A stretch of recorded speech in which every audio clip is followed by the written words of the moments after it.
Hai guys, apa kabar semua? Ketemu lagi dengan kami dari mahasiswa Universitas Mahasaraswati Denpasar, Bali.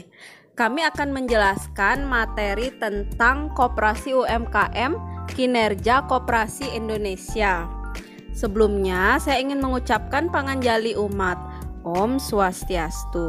Sebelumnya, saya akan memperkenalkan kelompok kami.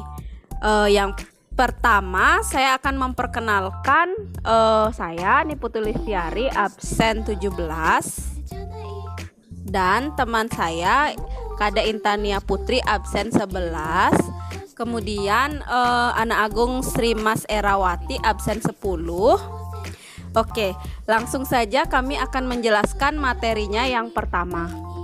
Materi yang pertama akan dijelaskan oleh teman saya, Anak Agung Sri Mas Erawati. Saya persilahkan. Baik, saya akan menjelaskan tentang variabel koperasi dan prinsip pengukuran kinerja koperasi. Itu yang pertama ada variabel kinerja.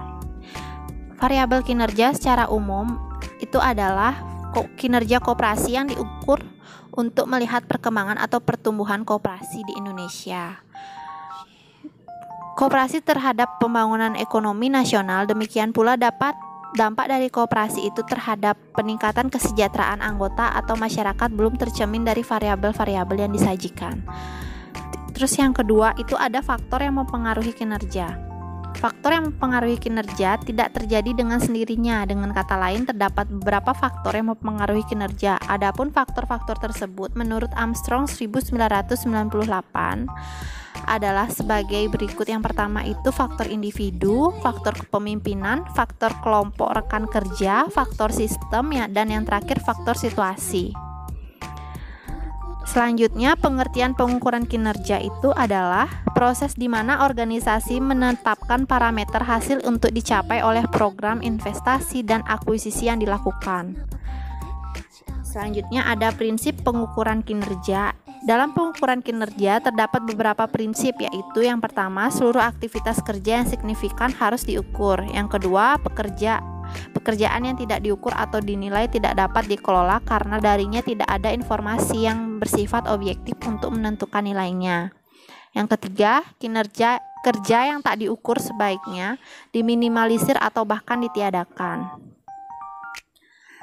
Selanjutnya ada kelembagaan, keanggotaan, volume usaha, permodalan, aset, dan SHU. Itu ada tujuan dan fungsi koperasi. Sebelum membahas tujuan dan fungsi sebuah lembaga koperasi secara garis besarnya, lembaga koperasi merupakan sebuah lembaga keuangan yang berasaskan kekeluargaan dan bergotong royong. Ada 3 hal penting tujuan sebuah lembaga didirikan. Yang pertama itu ada memaksimumkan keuntungan. Yang kedua, memaksimumkan nilai perusahaan. Yang ketiga, meminimumkan biaya. Memaksimumkan keuntungan itu adalah sebuah lembaga harus mampu memaksimalkan keuntungan yang didapat untuk meningkatkan kualitasnya, anggota maupun sekitarnya. Yang kedua, memaksimumkan nilai perusahaan itu setelah sebuah lembaga mendapatkan keuntungan maksimal, lembaga itu pun harus melaksanakan nilai-nilai yang diemban sejak didirikan. Yang terakhir, meminimumkan biaya. Untuk melaksanakan kedua poin tersebut, sebuah lembaga harus mampu memanfaatkan resource yang ada ataupun yang terbatas untuk mengefisiensikan pelaksanaannya. Dan yang terakhir itu ada keanggotaan koperasi. Anggota koperasi merupakan pemilik dan juga pengguna jasa koperasi. Yang pertama itu ada syarat anggota koperasi, yang kedua sifat keanggotaan koperasi, yang ketiga berakhirnya keanggotaan koperasi, yang keempat kewajiban anggota koperasi, dan yang terakhir hak anggota koperasi. Syarat menjadi anggota koperasi itu adalah setiap warga negara Indonesia yang mampu melakukan tindakan hukum atau badan hukum koperasi yang memenuhi persyaratan. Sifat keanggotaan koperasi itu dapat diperoleh dan diakhiri setelah syarat-syarat dalam anggaran dasar terpenuhi. Berakhirnya keanggotaan koperasi dinyatakan berakhir apabila meninggal dunia, meminta berhenti karena kehendak sendiri, dan diberhentikan pengurus karena tidak memenuhi syarat keanggotaannya. Dan yang terakhir itu ada kewajiban anggota koperasi. tercantum dalam pasal 20 Undang-Undang Nomor 25 Tahun 1992 itu yang pertama mematuhi anggaran dasar dan anggaran rumah tangga serta keputusan yang setelah disepakati rapat anggota. Yang terakhir, hak anggota koperasi menurut pasal 20 Undang-Undang Nomor 25 Tahun 1992. Yang pertama itu mendapatkan keterangan mengenai perkembangan koperasi menurut ketentuan dalam anggaran dasar. Yang kedua, memanfaatkan koperasi dan mendapat pelayanan yang sama antar anggota. Yang ketiga, mengemukakan pendapat atau saran kepada pengurus di luar rapat anggota baik diminta maupun tidak diminta. Selanjutnya akan dijelaskan oleh teman saya, Intan. Selanjutnya saya akan menjelaskan tentang permodalan koperasi. Bagian-bagian permodalan koperasi. Yang pertama, modal dasar. Modal dasar adalah untuk mengakumulasikan potensi keuangan para pendiri dan anggotanya yang meskipun pada awalnya berjumlah kecil tetapi tetap ada. Selanjutnya, modal sendiri. Modal sendiri dibagi menjadi 4.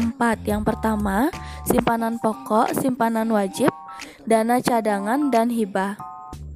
Selanjutnya, modal pinjaman.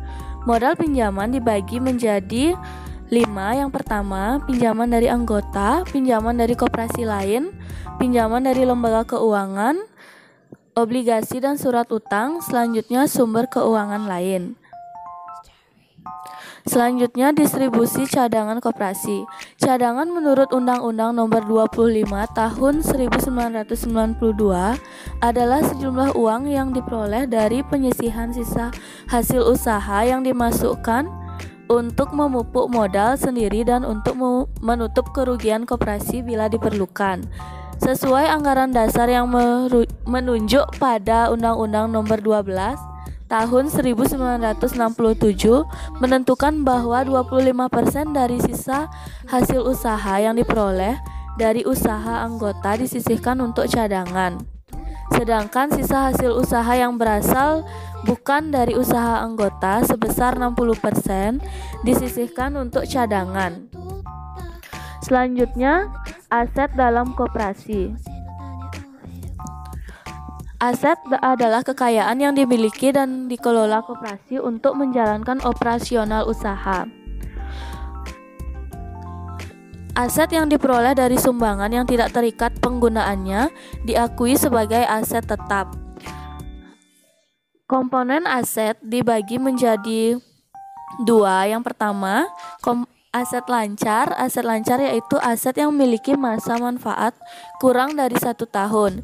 Sedangkan aset tidak lancar adalah aset yang terdiri dari beberapa macam aset, masa manfaat lebih dari 1 periode akuntansi, dimiliki serta digunakan dalam kegiatan operasional dengan kompensasi penggunaan berupa biaya depresiasi atau penyusutan. Selanjutnya akan dijelaskan oleh teman saya, Listi. Baik, saya akan menjelaskan mengenai SHU, yaitu sisa hasil usaha adalah selisih dari seluruh pemasukan atau penerimaan total atau biasa dilambangkan dengan TR dengan biaya-biaya total dengan lambang TC dalam 1 tahun waktu. Dalam proses perhitungannya, nilai SHU anggota dapat dilakukan apabila beberapa informasi dasar diketahui sebagai berikut.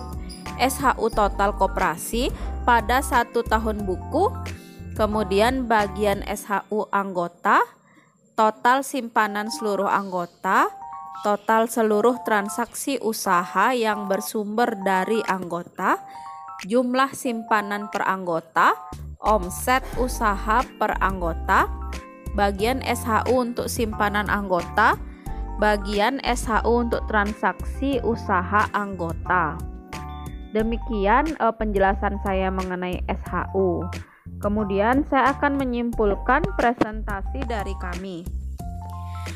Koperasi merupakan sebuah lembaga keuangan yang berasaskan kekeluargaan dan bergotong royong. Dan tujuannya pun tak lain untuk meningkatkan taraf ekonomi anggotanya dan masyarakat sekitar. Inti dari koperasi adalah kerjasama. yaitu di antara anggota dan para pengurus dalam rangka mewujudkan kesejahteraan anggota dan masyarakat serta membangun tatanan perekonomian nasional. Keanggotaan koperasi bersifat sukarela dan didasarkan atas kepentingan bersama sebagai pelaku ekonomi. Melalui koperasi, para anggota ikut aktif untuk memperbaiki kehidupan masyarakat melalui karya dan jasa yang disumbangkan. Terima kasih atas perhatian teman-teman. Mari kita ucapkan Om Santi Santi Santi Om.